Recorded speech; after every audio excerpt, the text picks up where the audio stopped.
Okay, so that feeling, right? That heart in your throat kind of thing before maybe you have to give a presentation or Hmm. you want to join a conversation, but you're like, oh, should I not? Yeah, I don't know if I should say anything. right. Yeah. Well, that's what we're diving into today, is that fear of speaking English. It really is amazing how many people, Right. even people who are very confident speaking in their native language, just clam up when they have to speak English. Exactly. And we're using this great podcast episode by Teacher Sam to Yeah. kind of dig into this. And like Yeah. Teacher Sam's whole thing is it's not about the grammar, it's not about vocabulary list. It's about Yeah. getting to that like core fear. Yeah, absolutely. Yeah. And so Teacher Sam talks about these three fears that a lot of people have. Yeah. And it's fear of making mistakes, lack of confidence, Yeah. and then the fear of being judged by others. Yeah. I think especially that judgment thing can be really tough Oh, totally. because we're already judging ourselves so harshly. Oh, yeah. And then we think everybody else is judging us too. Oh, yeah. You just like overthink everything. And then you're like, oh, I shouldn't have said that. Right. Right. But Teacher Sam had this really interesting point. I thought about changing how we think about language. Yeah. So she was talking about how a lot of times we get stuck in this like translation trap. Oh, Where yeah. we're like, okay, what's the word for this in English, Yeah. in my native language? You're constantly translating in your head. Yeah, and it just takes so much time, and then you're not really present in the conversation. Yeah. And you're not fluent at all. No. You're always stopping and starting, and it's just really hard to follow. Exactly. And she suggests we need to start thinking in English, Yes. like rewiring our brains. Absolutely. And it seems like a big thing, but once you start doing it, Yeah. it just makes everything so much easier and more natural. But how do you even do that? How do you rewire your brain? Well, she has some good tips. Okay. One is just describe your surroundings in English. Oh, okay. If you're at home, just look around and think, okay, what do I see? I see a table, I see a chair, I see a lamp. Easy. Yeah. And just start talking to yourself in English. Out loud? Well, yeah, if you're alone, Okay.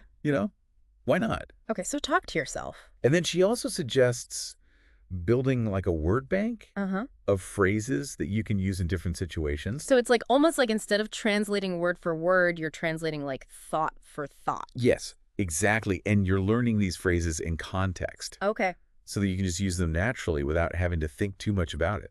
So it's almost like you're immersing yourself in the language even when you're not in an English-speaking country. Exactly. Yeah. It's like creating your own little English bubble. I like that. Your Yeah. own little English bubble. Yeah. So you don't have to travel to, England or America or Yeah. Australia. You can just create that here. Exactly. You can have it all around you all the time. I love it. Okay, so that's thinking in English. Yeah. But what about when you actually have to like open your mouth and speak? Right. Because that's the scary part. Well, that's where practice comes in. And I know I've definitely used the excuse like, oh, but I don't have anyone to practice with. Oh, I hear that all the time. Right. But Teacher Sam has some ideas for that too. Okay, let's hear them because I need some ideas. So one thing is you can practice speaking in front of a mirror. Oh, like the classic. Yeah. Yeah. It sounds a little silly, but it actually works. It does feel silly. It does. But, you can see your facial expressions. You can see your body language. This is a safe space. Exactly. Nobody's judging you. Yeah, and plus I feel like sometimes when I'm speaking, I don't realize what my face is doing. Oh, that's so true. And then I'm like, oh, was I frowning that whole time? Right. Or You don't even realize. yeah. So the mirror can help. Yeah. And then another thing you can do is record yourself speaking English Okay. and then listen back to it. Ooh. That is scary. It can be a little scary, I don't know if I like that. but it's also really helpful because you can hear things that you might not notice when you're just speaking. Like what? Like maybe you're speaking too fast. Yeah. Or maybe you're mumbling. Or my pronunciation. Yeah, your pronunciation. Uh, And then you can work on those things. so it's like that feedback loop. Yeah. And it's like, oh, okay, I can improve this. I can work on this. Exactly. Okay, so mirror practice recording ourselves. And then another really good technique is called shadowing.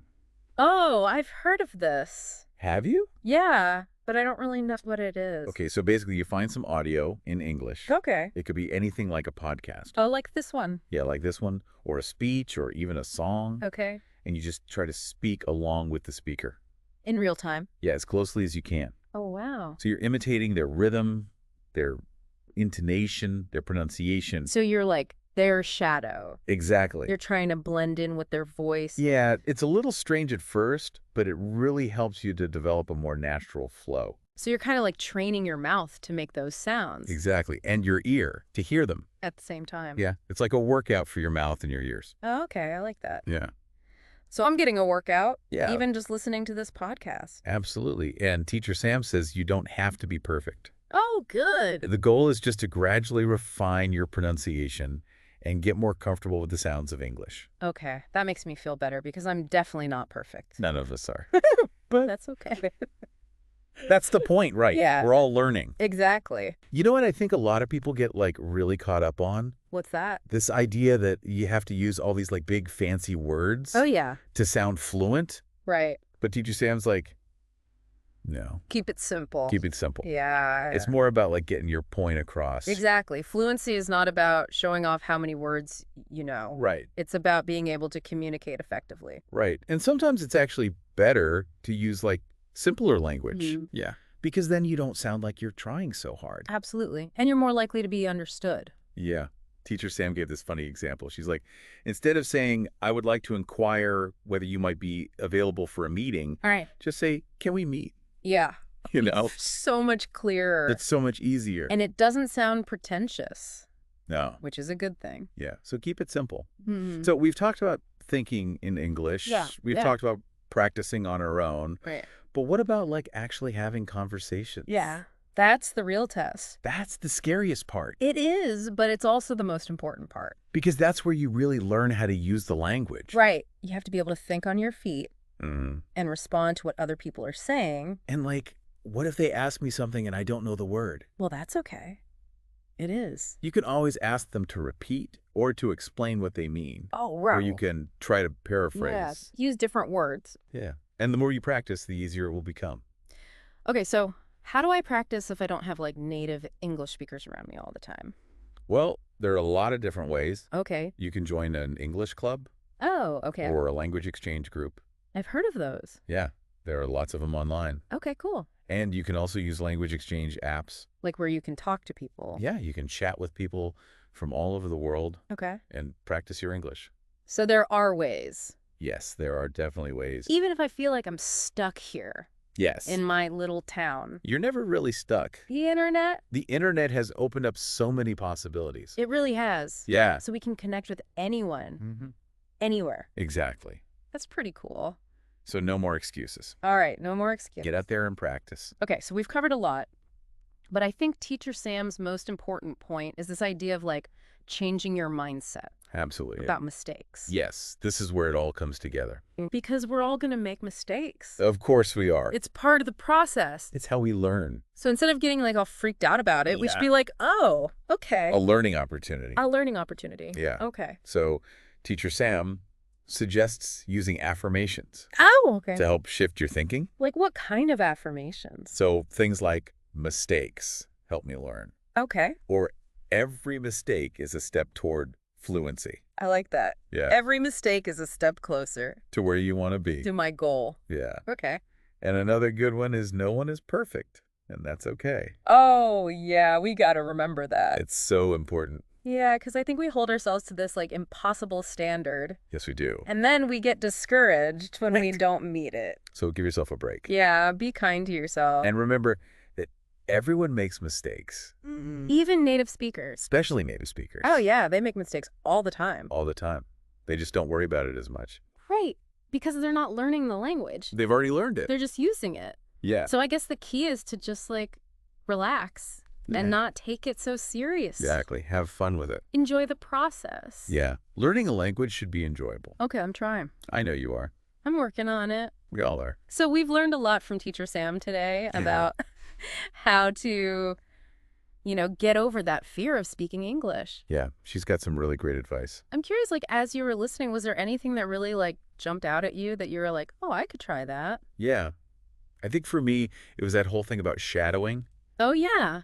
I've never really tried that before. Yeah. But it sounds like it could be really effective. And fun. Yeah, and fun. Yeah. Like you could just put on your favorite music Mm-hmm. and sing along, And you're learning. and you're practicing your English. Without even realizing it. Exactly.